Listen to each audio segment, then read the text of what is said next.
முதல் வாசகம். உம் மக்களுக்கு தீங்கிழைக்கும் எண்ணத்தை மாற்றிக்கொள்ளும். விடுதலை பயண நூலிலிருந்து வாசகம்.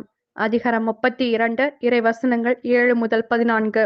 அந்நாட்களில் சீனாய் மலையில் ஆண்டவர் மோசேயை நோக்கி, இங்கிருந்து இறங்கிப் போ. நீ எகிப்திலிருந்து நடத்தி வந்த உன் மக்கள் தங்களுக்கு கேடு வருவித்துக் கொண்டனர்.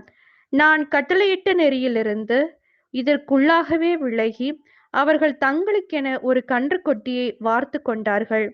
அதற்கு வழிபாடு செய்து பலியிட்டு, இஸ்ரவேலே, எகிப்து நாட்டினின்று உன்னை நடத்தி வந்த தெய்வங்கள் இவையே என்று கூறிக்கொள்கிறார்கள் என்றார். மேலும் ஆண்டவர் மோசேயிடம், இம்மக்களை எனக்கு தெரியும். வணங்கா கழுத்துள்ள மக்கள் இவர்கள்.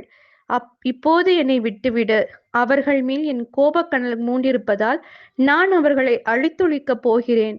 உன்னையோ பேரினமாக்குவேன் என்றார். அப்போது மோசே தம் கடவுளாகிய ஆண்டவர் முன் மன்றாடி, ஆண்டவரே, மிகுந்த ஆற்றலோடும் வலிமை மிகு கரத்தோடும் நீர்தாயுமே எகிப்து நாட்டிலிருந்து கொண்டு வந்த உம் மக்களுக்கு எதிராக உம் கோபம் மூழ்வது ஏன்? மலைகளில் அவர்களை சாகடிப்பதற்கும் மண்ணிலிருந்து அவர்களை அழித்தொழிப்பதற்குமாக வஞ்சகமாய் ஆண்டவர் அவர்களை கூட்டி சென்றார் என்று எகிப்தியர் சொல்ல இடம் தருவானேன்? உமது கடுஞ்சினத்தை விட்டுவிட்டு உம் மக்களுக்கு தீங்கிழைக்கும் எண்ணத்தை மாற்றிக்கொள்ளும். உம் அடியாராகிய ஆபிரகாமையும் ஈசாக்கையும் இஸ்ரேலையும் நினைந்தருளும். நான் உன் வழிமரபினரை விண்மீன்கள் போல் பெருகச் செய்வேன். நான் வாக்களித்த இந்நாடு முழுவதையும் உன் வழிமரபினருக்கு அளிப்பேன்.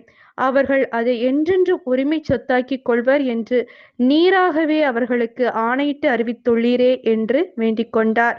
அவ்வாறே ஆண்டவரும் தம் எண்ணத்தை மாற்றிக்கொண்டு தம் மக்களுக்கு செய்ய போவதாக அறிவித்த தீங்கை செய்யாது விட்டுவிட்டார். இது ஆண்டவரின் அருள்வாக்கு. இறைவா, உமக்கு நன்றி.